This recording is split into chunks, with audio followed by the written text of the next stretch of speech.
오늘 말씀은 마태복음 25장 1절에서 13절까지 말씀입니다. 마태복음 25장 1절에서 13절까지 말씀 제가 봉독해 드리겠습니다. 그때 천국은 마치 등을 들고 신랑을 맞으러 나간 10 처녀와 같다 하리니 그 중에 5은 미련하고 5은 슬기 있는 자라. 미련한 자들은 등을 가지되 기름을 가지지 아니하고 슬기 있는 자들은 그릇에 기름을 담아 등과 함께 가져갔더니 신랑이 더디움으로 다 졸며 잘새. 밤중에 소리가 나되 보라 신랑이로다 맞으러 나오라 하매 이에 그 처녀들이 다 일어나 등을 준비할새. 미련한 자들이 슬기 있는 자들에게 이르되 우리 등불이 꺼져가니 너희 기름을 좀 나눠달라 하거늘 슬기 있는 자들이 대답하여 이르되 우리와 너희가 쓰기에 다 부족할까 하노니 차라리 파는 자들에게 가서 너희 쓸 것을 사라 하니 그들이 살아간 사이에 신랑이 오므로 준비하였던 자들은 함께 혼인잔치에 들어가고 문은 닫힌지라. 그 후에 남은 처녀들이 와서 이르되 주여 주여 우리에게 열어주소서. 말씀하이르되 진실로 너에게 이르노니 내가 너희를 알지 못하노라 하였느니라. 그런즉 깨어 있으라. 너희는 그날과 그때를 알지 못하느니라. 아멘. 할렐루야. 성탄을 기다리는 성도들에게 평화의 소식이 들려지기를 축원합니다. 서로 인사 나누겠습니다. 성탄절 최고의 선물은 바로 당신입니다. 성탄절 최고의 선물은 바로 당신입니다. 네. 옆에 사람이 가장 큰 성탄절 선물인 걸 아시면 기쁘게 항상 보시고 감사로 받아들이시기를 주의 이름으로 축원합니다. 초림 예수님을 우리가 기념하면서 성탄절을 보내고 있습니다. 처음 오신 예수님의 생일, 그 기쁨의 의미는 다시 오실 예수님을 기다리는 것과 다름이 아닙니다. 그래서 성탄절의 의미는 다시 오실 예수님을 준비하고 기다리는데 더 의미가 있다고 생각합니다. 자, 그래서 이 첫 번째 예수님에 대한 추억만 되새김질하는 그런 절기를 넘어서서 다시 오신 주님을 대망하는 의미가 담길 때에 성탄절은 참 의미가 있습니다. 그런 의미에서 이제 성탄을 기다리는 마지막 주일, 대강절 초가 4개가 다 켜지고 이제 주님이 오실 날만을 기다리고 있는 이 절기에 우리가 10 처녀 비유라고 알고 있는 이 비유의 말씀을 본문으로 선택하고 다시 오실 주님을 기다리는 마음으로 오늘 말씀을 전하도록 하겠습니다. 오늘 이 비유를 이해하기 위해서는 유대인들의 풍습, 결혼, 잔치 이런 문화를 이해하는 게 좀 도움이 될 것 같아요. 유대인들은 밥을 2끼 먹습니다. 오전 10시쯤에 한 번 먹고 저녁에 한 끼 먹고 2끼 식사가 주를 이루는데요. 때문에 잔치도 이제 주로 점심 때 할 수가 없기 때문에 저녁 때 잔치가 열립니다. 잔치에 손님 초대를 2번 하는데 미리 먼저 초대하고 그다음에 잔치가 임박했을 때 다시 한번 재차 초대하는 것이 좀 귀족층들의 통상적 예의였답니다. 잔치가 시작되더라도요, 좀 늦게 오는 손님들이 있으니까 유예 시간을 좀 뒀어요. 완충 시간을 둬서 좀 늦게 오는 사람들도 들어올 수 있도록 하지만 식사가 일단 시작이 되면 본격적 잔치가 시작되기 때문에 문 걸어 잠그고 바깥에 편말 떼고 이제부터는 손님 입장이 금지가 되었답니다. 보면 인구님의 혼인잔치에 초대하는 것도 2번 초대하잖아요. 한 번 오라고 그랬는데 안 오니까 가서 다시 초대하라고 이렇게 2번 초대하는 것들, 또는 슬피 울며 잔치에 참여 못하니까 쫓겨나서 문이 닫힌 다음에 못 들어간다, 이런 얘기들이 다 이 유대인들의 문화적인 풍습에서 유래하는 말씀들이에요. 자, 이 결혼식 풍습은 또 몇 가지 다른 게 있는데, 결혼식 풍습이 이렇습니다. 먼저 신랑이 신부의 집에 가서 신부와 결혼 서약을 먼저 맺습니다. 서약을 맺기 전에 신랑은 지참금을 신부 집에다가 냅니다. 이 얘기를 들으면 여성분들은 이럴 줄 알았으면 이스라엘에서 태어날 걸 이렇게 생각하는 분도 있을 거예요. 신랑이 돈을 신부 집에다 냅니다. 우리나라는 그건 또 정반대예요. 우리는 신부가 대부분 다 살림살이 다 장만해서 가게 되는데, 아무튼 지참금을 지불하고 사인이 서로 서약의 사인이 끝나면 신랑 신부가 서로 포도주로 축배를 드는 것으로 결혼이 성립됩니다. 자, 이렇게 결혼 서약이 끝나면 여기 결혼식이 아니라 신랑이 이제 집으로 다시 와요. 그런 다음에 신랑은 집으로 돌아와서 그때부터 뭐 하기 시작하냐면 신혼 살림할 집을 짓기 시작합니다. 저희 이게 들으면서 야, 도대체 얼마를 기다려야 신혼살림 차리는 건가? 아무튼 신랑이 집 짓기 시작해요. 집을 지으는 동안에 신부는 뭐 해야 되냐면 결혼할 신부로서 몸단장, 마음단장을 합니다. 신랑이 오기를 기다리면서 언제나 저제나 신랑이 집을 다 짓고 나를 다시 데리러 올까 하는 마음으로, 그래서 집을 나갈 때에도 베일을 쓰고, 그래서 누가 봐도 아, 저 사람은 약혼한 정혼한 처녀구나 라는 것을 알게 되는 거죠. 자, 마리아도 예수님의 어머니 마리아도 정혼한 처녀라는 말이 나오잖아요. 이게 뭐예요? 사인이 끝나고 지참금 주고 약속은 돼서 이제 신랑은 집으로 갔고 데리러 오기 전에 이제 임신이 된 상황이 발견되는 게 예수님 이야기의 스토리예요. 정혼한 처녀라는 말이 그런 얘기죠. 아무튼 신랑이 다시 신부를 데려오기 전까지 기다리게 되는데, 신랑이 언제 오냐면 잔치가 저녁 때 열리니까 저녁 때 신랑이 갑니다. 근데 그때가 언젠지는 알 수가 없는 거예요. 급습하는 거죠. 급습을 하게 되는데 신랑이 한밤중에 오기 때문에 신부를 이제 밤중에 가는 의미는 신부를 이제 약탈한다라는 의미, 너무 좀 가혹한 말, 도둑질이라고 해야 되나요? 아무튼 신부를 데려가는 일을 밤중에 하는 겁니다. 우리나라에도 보면 과부댁들 결혼을 시켜야 되는데 과부가 결혼하는데 뭐 드러내놓고 결혼식하고 이렇게 뭐 청첩장 내고 이런 게 쉽지 않은 그 시대에 과부가 결혼하려면 뭐 해야 돼요?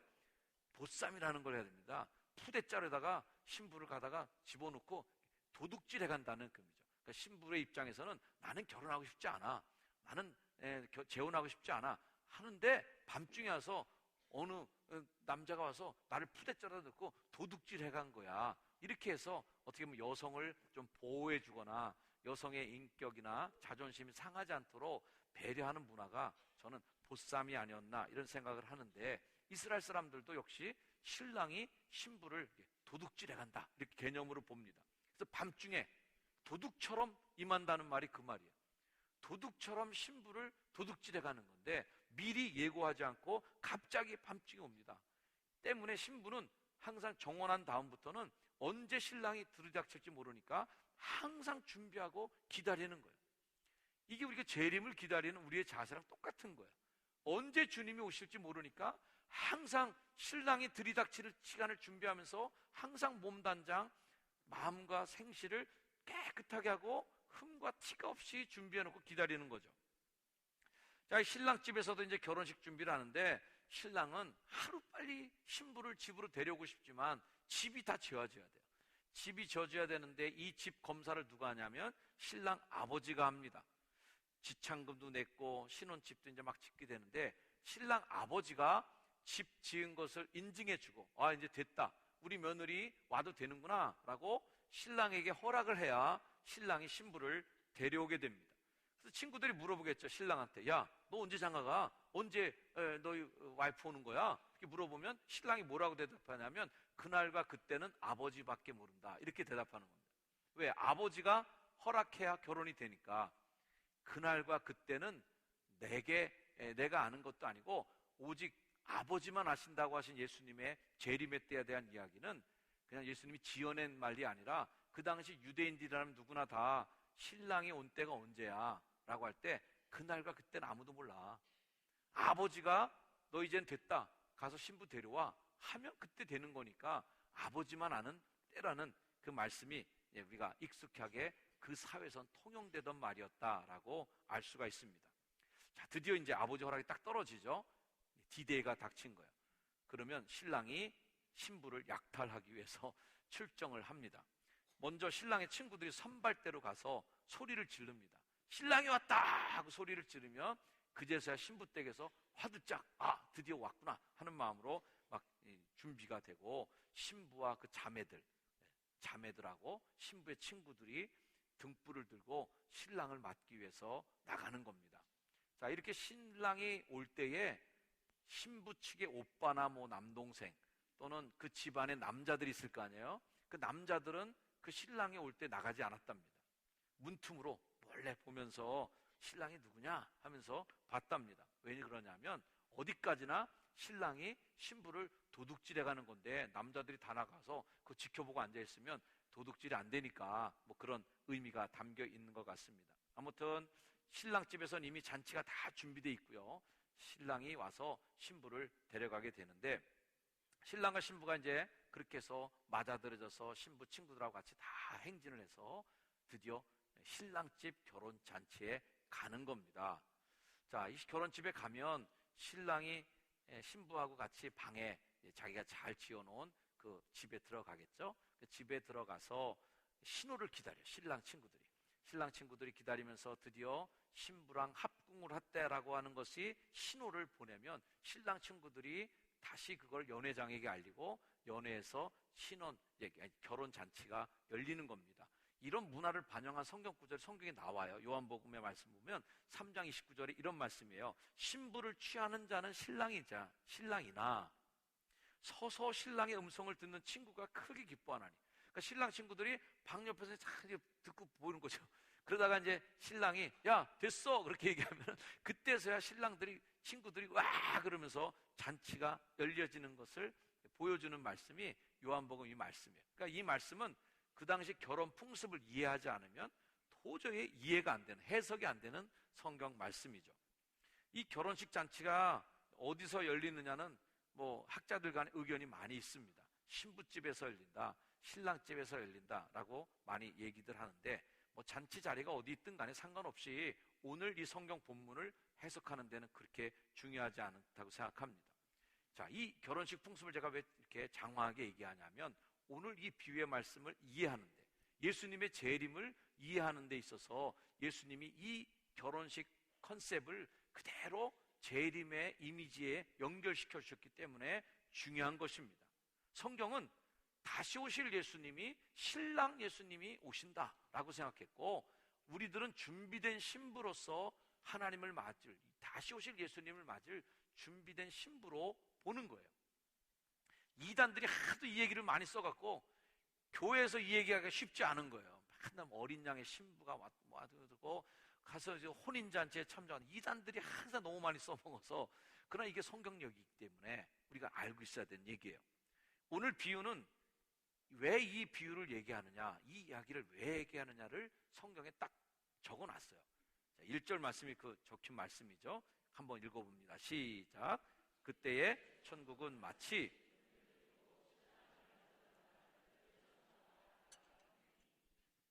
내가 지금부터 하는 얘기는 왜 얘기하냐면 천국은 이런 거라는 걸 말하기 위해서 하는 거야.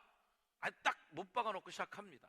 그러니까 오늘 비유의 말씀은 다른 쪽으로 해석하면 안 되고 결혼할 때는 준비가 있어야 돼. 이런 거 잔치절이 이렇게 이거 아니에요. 준비. 천국은 어떤 자세로 준비하느냐를 말해주고 있다는 겁니다. 자, 천국에 들어가는 이 하나님 나라 백성 우리들이 어린 양의 혼인잔치에 들어가야 되는데 문제는 초대받은 대로 다 들어가지 못하는데 문제가 있어요. 믿는 자들은 두 종류로 나눕니다. 5대5에 오늘 성경 말씀 보면 슬기로운 5처녀, 미련한 5처녀 이렇게 두 개로 나눠집니다. 믿는 자들이 두 부류가 있어요. 마가복음 16장 믿고 세례를 받는 사람은 구원을 얻을 것이요 할렐루야. 믿고 세례를 받은 사람은 구원을 얻을 줄로 믿습니다. 하지만 믿지 아니하는 사람은 정죄를 받으리라. 딱 두 종류로 나눠지는 거예요. 믿는 사람은 구원 받는다, 믿지 않는 사람은 정죄를 받는다라는 거예요. 이 10처녀는 모두 공통점이 많습니다. 신부의 친구예요. 다 신부집에 다 와 있어요. 등잔을 준비했어요. 다 신랑을 기다리고 있어요. 다 똑같은 조건, 똑같은 상황에 놓여져 있는데 결정적인 순간에 두 부류로 딱 갈라지는 겁니다. 그 말씀이 이제 25장 3절 4절 말씀인데 읽어봅니다. 3절 4절 시작. 미련한 자들은 등을 가지되 기름을 가지지 아니하고 슬기로운 자들은 그릇에 기름을 담아 등과 함께 가져갔더니, 자, 등도 다 갖고 있어요. 기름도 다 있어요. 근데 슬기로운 처녀들은 등과 기름과 함께 그릇도 있어. 이게 뭐예요? 기름통이죠. 기름통.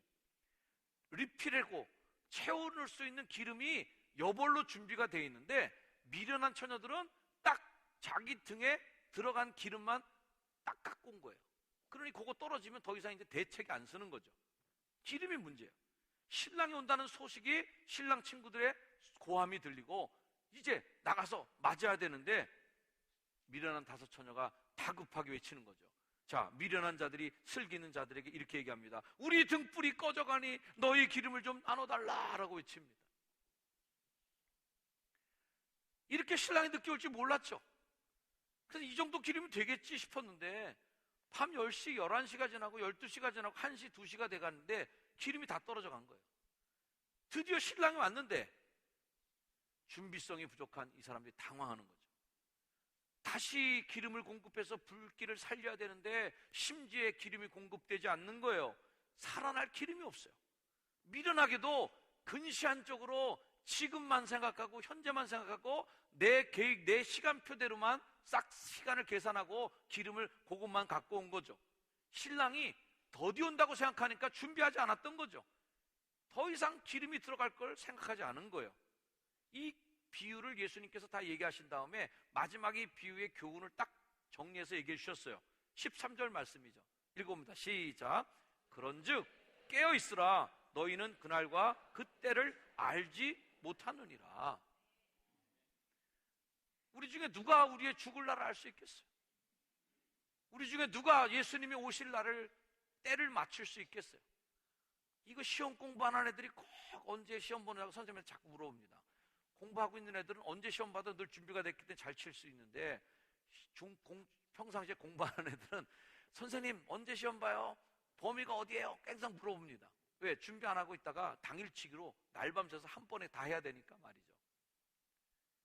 신앙인 믿음 생활, 저는 믿음이 좋은 사람들이 자꾸 날짜 계산하고 있다고 생각하지 않아요. 믿음 없는 사람들이 오히려 자꾸만 날짜 계산하고 언제 오냐 숫자 계산하고 앉아있고 날짜 계산하고 앉아있고 그거 알아서 뭐 하겠어요? 준비하고 깨어있으면 그날이 와도 당황하지 않고 주님 맞을 그런 준비가 되어 있는 신부로 가게 될 줄로 믿습니다. 깨어있으라고 할 때 실질적인 잠들고 수면 시간을 얘기하는 게 아니겠죠. 어쨌거나 기름 준비하지 않은 다섯 처녀는 잔치에 못 갔다. 다 준비됐는데 딱 그 이유 하나만으로 잔치에 들어가지 못하는 거예요. 마지막 날 심판을 상징하고 있습니다. 비유는 기쁨의 혼인잔치로 시작해서 아주 강력한 경고의 말씀. 이렇게 하면 천국 못 간다라는 거예요. 그 중에 하나가 이제 준비한다는 것입니다.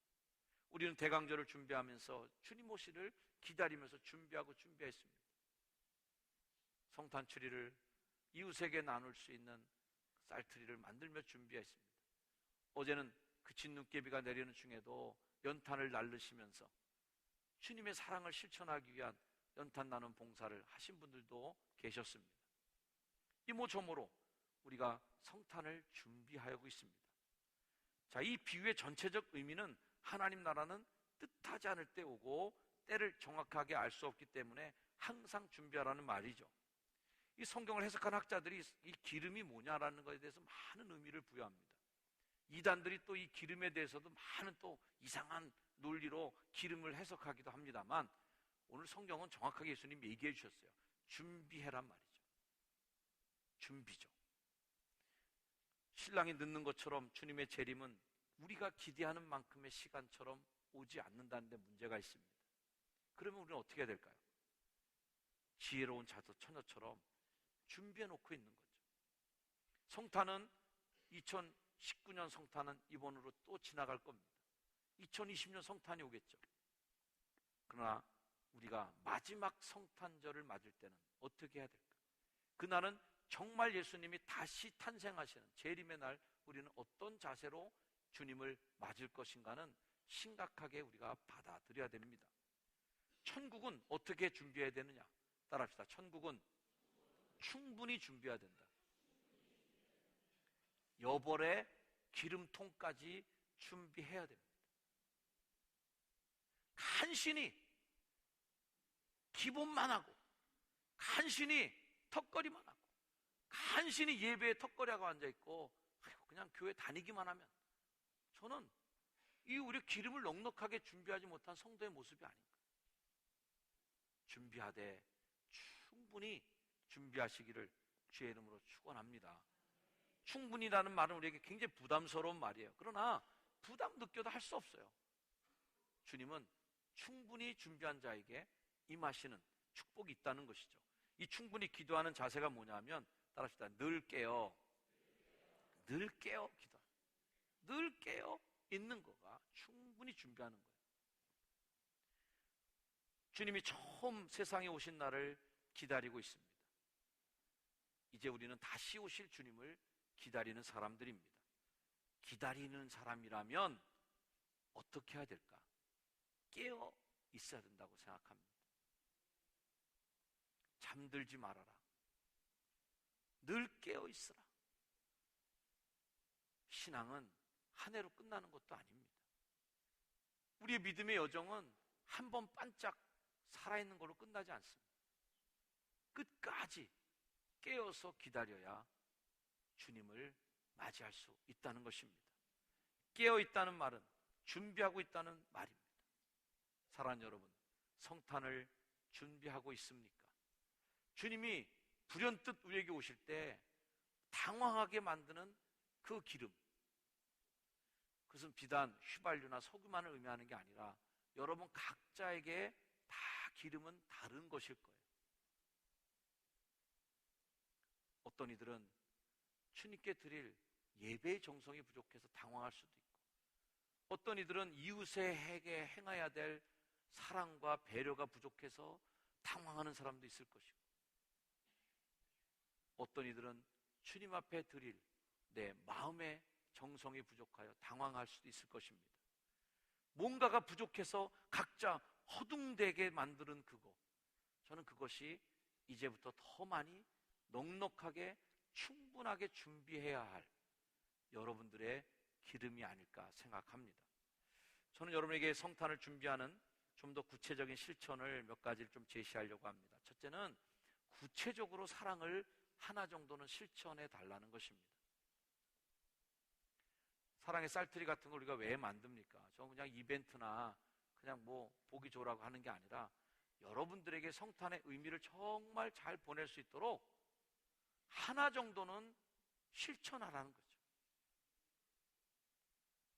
그것이 내 물질의 소비로 실천이 되든지, 어제처럼 검은 십자가 연탄을 짊어 날르며 실천하시든, 누군가에게 사랑을 실천해 달라는 거예요. 구세군 자선 낭비에 뭐 1억이 넘는 수표가 들어갔다고 한동안 또 사람들에게 화제가 되었습니다. 실천하는 것. 이 성탄을 준비하는 여러분들에게 아무런 실천이 혹 없었다면 반드시 구체적으로 드러나게 행동으로 사랑을 하나 정도는 실천해 보시기를 축원합니다. 두 번째는 용서하는 것이 성탄의 준비입니다. 어제 신청교회 갔더니 행사가 있어 갔는데 그 신청교회 목사님 방에 들어갔더니 비닐 봉다리에 사과 하나를 담아서 막 주더라고요. 그래서 뭔가 왜 사과를 주나 그랬더니 얼마 전에 사과 데이를 지났대요. 그래서 그 사과에 스티커가 붙어 있더라고요. 당신에게 사과드립니다. 용서해 주세요. 뭐 이렇게 써 있더라고요. 사과 데이예요. 그래서 그 사과가 그 사과인지 처음 알았어요, 저는. 성탄을 즈음해서 그 교회가 사과를 나누면서 사과합니다. 사과드립니다. 왜 그런 의미를 부여했을까? 성탄은 우리의 죄를 용서하시기 위해 주님이 하늘 보좌 버리고 오신 날이기 때문에 그 의미를 되살리자는 것이죠. 용서할 때 성탄의 의미를 제대로 준비하는 것이에요. 세 번째는 기쁜 소식을 전해달라는 것입니다. 주변에 누군가에게 카드든 구두든 말로 하든 누군가에게 기쁜 성탄의 소식을 전하는 겁니다. 다음 주에 있을 지라니 합창단 같이 우리 가서 기뻐하자. 오늘 오후에 있을 음악회도 초대해 주는 거죠. 그래서 기쁜 소식을 함께 나누자. 예배에 초대하는 거죠. 그리고 누군가에게 따뜻한 밥 한 끼를 사주면서 성탄의 기쁨을 전해줄 수 있다면 얼마나 행복할까. 네 번째는 가장 사랑하는 이들과 함께 성탄을 맞이하는 것입니다. 여러분의 가족들을 챙겨주시고 여러분의 가장 사랑하는 이웃들을 챙겨주시면서 가장 사랑하는 이들과 수요일 저녁, 성탄절 저녁을 보내시길 바랍니다. 다섯 번째는 다시 오실 주님을 생각하며 마지막 성탄을 준비하는 것입니다. 우리는 언젠가 우리 인생의 마지막 성탄을 맞게 될 것입니다. 그 마지막 성탄은 다시 오실 예수님을 맞는 그 일입니다. 그 재림을 준비하며 다시 오실 주님을 준비하는 아멘, 주 예수여 어서 오시옵소서. 우리가 이렇게 초를 키면서 기다렸습니다. 주님 다시 오실 예수님 우리가 환영합니다.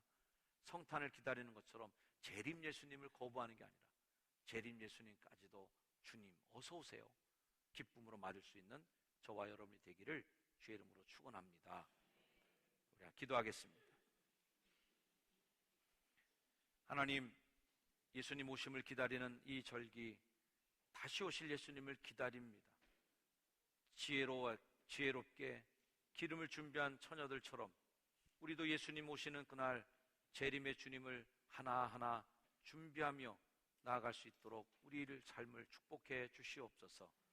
성탄절 기쁨의 날 온 교인들이 함께 축복의 축제를 즐길 수 있도록 성탄의 기쁨이 효성중앙교회에 속한 모든 성도들에게 그리고 이 한국 땅 모든 이들에게 임하게 하옵소서. 예수님의 이름으로 감사하며 기도드립니다. 아멘.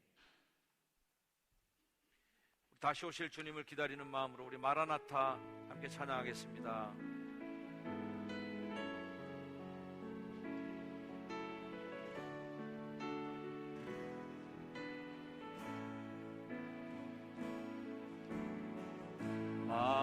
마라나타 주 예수여 어서 오시옵소서. 땅의 모든 끝 모든 족속 주를 찬송하게 하소서. 마라나타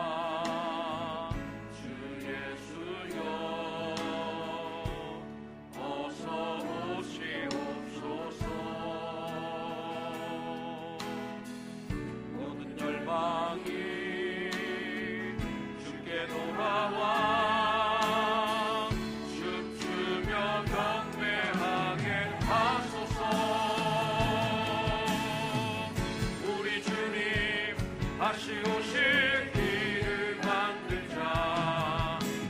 나를 들고 땅 끝까지 우린 가리라.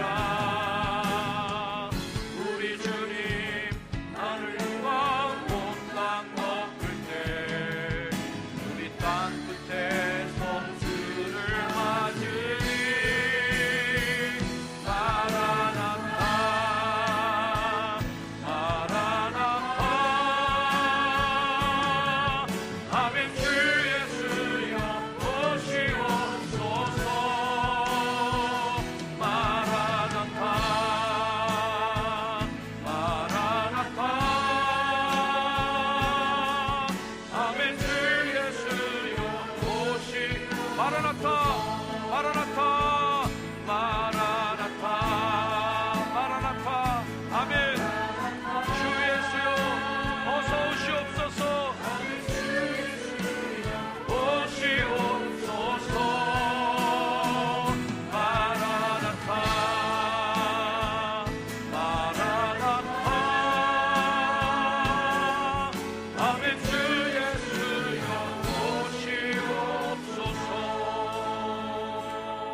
마라나타 아멘.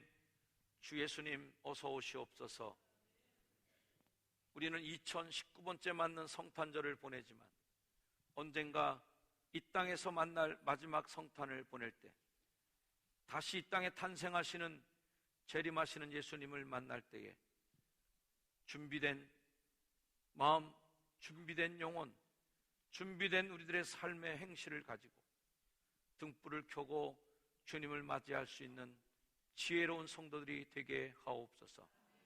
그렇게 기다리는 성탄절을 기쁨으로 맞기를 소망하며 성탄을 앞둔 주의 성도들 머리 위에 이젠 우리 구주 예수 그리스도의 은혜와 하나님의 사랑과 성령님의 돌보심의 은총이 이 시간 이후로 영원토록 이 민족과 이 땅 위에 한국교회 위에 감리교회 위에 효성중앙교회와 성도들 머리 위에 저들의 가정과 사업장과 자녀들 위해 이제 영원까지 늘 항상 함께 하시기를 간절히 축원하옵나이다. 아멘.